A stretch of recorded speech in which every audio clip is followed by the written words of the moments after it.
Uncle Ni, Zhu Yue called out in pleasant surprise from Yang Kai's back. In this damned place, there was nothing more pleasant than seeing familiar faces. Although she was at ease when she was with Yang Kai, she still worried about whether Ni Guang was safe or not, so seeing him here, in good condition, Zhu Yue naturally let go of her last concerns. What happened? Ni Guang did not approach too close and instead came to a halt about 10 meters away from Yang Kai's group, his eyes fixed vigilantly on Gui Zhu. He was worried that Yang Kai and Zhu Yue had been captured by Gui Zhu, and if this was the case, his actions needed to be restrained. Ni Guang thinking this way was not him being overly cautious or pessimistic, but rather a necessary measure. Gui Zhu was easily identified as a villain, so anyone with some common sense would treat him like this. Don't worry, Uncle Ni. I was only slightly wounded, it's not a problem. Zhu Yue slipped off Yang Kai's back while answering. Hearing what she said, Ni Guang's expression brightened slightly as he glanced over Yang Kai and Zhu Yue before returning his eyes to Gui Zhu to make sure that this unknown party did not do anything to Zhu Yue. After a slight pause, Ni Guang cupped his fists and spoke, "Dare I ask this friend?" In any case, Gui Zhu was clearly traveling with Zhu Yue, so Ni Guang had to at least ask for his identity. Gui Zhu simply gave a strange, somewhat grating laughter as he waved his hand. "You don't need to ask for this old master's name and origin, this old master has no plans to join forces with you. Just take your junior back and go about your business, no need to pay attention to this old master." His standoffish tone clearly indicated he did not put Ni Guang in his eyes. Yang Kai simply scratched his nose to the side. Ni Guang's face could not help sinking slightly as he snorted, his expression extremely unhappy. He was amongst the highest-ranking members of Heng Luo Chamber of Commerce and a famous figure in the Starfield. Anyone with lower cultivation would greet him with extreme respect, and even those in the same realm did not dare treat him rudely, except for a few like Zilong. As such, Gui Zhu's words were somewhat off-putting. Ni Guang immediately lost interest in chatting with the other party and coldly declared to Zhu Yue, "Let's go." Zhu Yue opened her mouth, as if she wanted to say something, but she couldn't find the words, simply glancing over at Yang Kai and entreating him, "Be careful." Yang Kai smiled and nodded, "You too." In this situation, he couldn't remain with Zhu Yue as she needed to stay by Ni Guang's side, and he had to act with Gui Zhu. "Yang Kai, aren't you coming?" Luo Lan asked in amazement. Yang Kai shook his head, hesitated, then said, "I have something to do with this senior, so I'm afraid I cannot fulfill our previous agreement, Senior Luo. If there is a chance in the future, this junior will give you appropriate compensation." Luo Lan smiled, "It's fine, I was not fully prepared and implicated you this time. Since you have agreed to assist this nobleman, then, good luck." She was a reasonable individual and did not blame Yang Kai for not acting together with her. "Kid, trying to take the skin from a tiger only leads to being eaten. Think about it clearly." Ni Guang gave Yang Kai a stern look as he subtly warned him. "Many thanks for Senior's care, Junior understands well." Yang Kai cupped his fists. Gui Zhu cackled to the side, seemingly intentionally worsening his image. Ni Guang nodded towards Luo Lan before bringing Zhu Yue back to the place where they had originally been waiting. On the way, Ni Guang naturally asked about what happened after they separated, but Zhu Yue did not explain in detail, only telling Ni Guang that she and Yang Kai had expended a lot of effort to escape from the illusionary void butterflies before coincidentally meeting Gui Zhu. As for what happened in the void crack, Zhu Yue did not dare to explain. "His name is Gui Zhu." Ni Guang frowned, "Why have I never heard of such a character in the Starfield? Elder Luo, have you ever heard of this person? This mistress is also ignorant of such a man." Luo Lan shook her head. "Strange, how could a second-order origin king possibly be so unknown? Especially one with such obvious traits. Has he intentionally been secluding himself from the world?" Ni Guang couldn't understand why he had never heard of Gui Zhu before.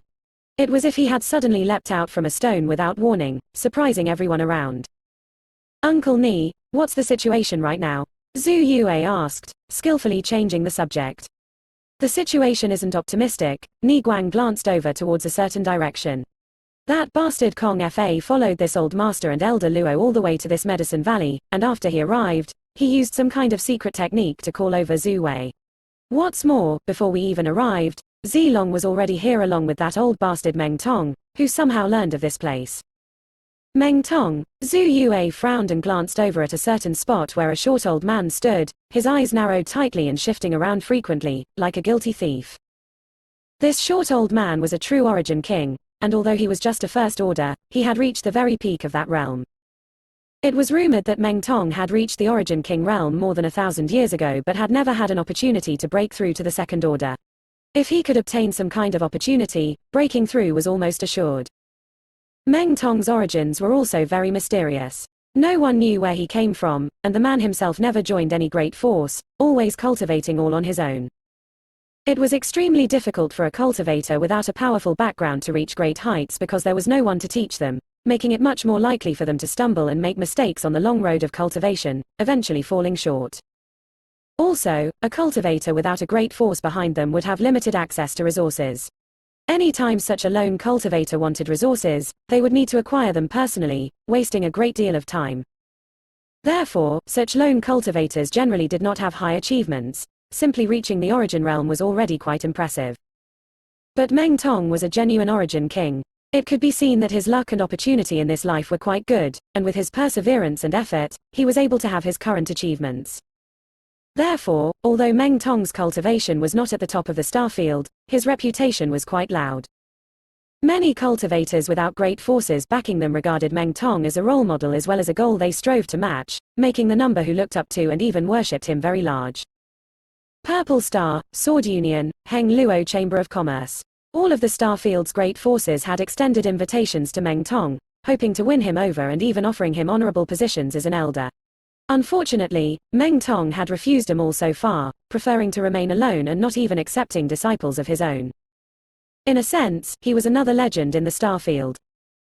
He did not engage in evil or provoke any great force, nor did he get too close to any great force, simply living an unfettered life. At times, even Ni Guang admired Meng Tong's life and yearned for it, but even if he really abandoned everything and lived a life like Meng Tong's, he might not be happy. This time, among the cultivators who entered the Severed World, Meng Tong was also one of them. He had come here to seek treasures, and seeing how he found his way to this medicine garden, it was clear his good luck had not run out yet.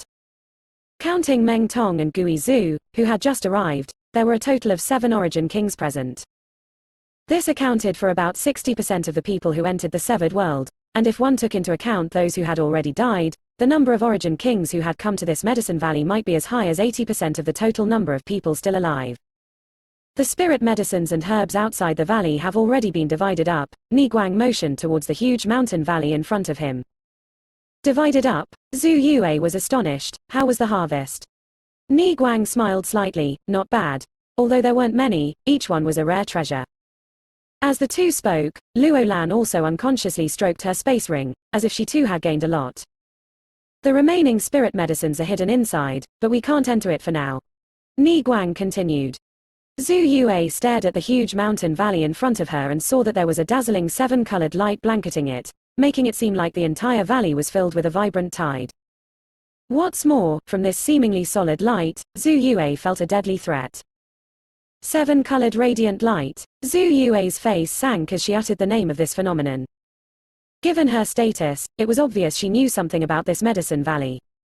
Indeed, Ni Guang gently nodded. This is the divine birds, 7-colored radiant peacocks, innate 7-colored radiant light. This aura completely ignores all forms of defense, whether they're artifacts, secret techniques, or divine sense.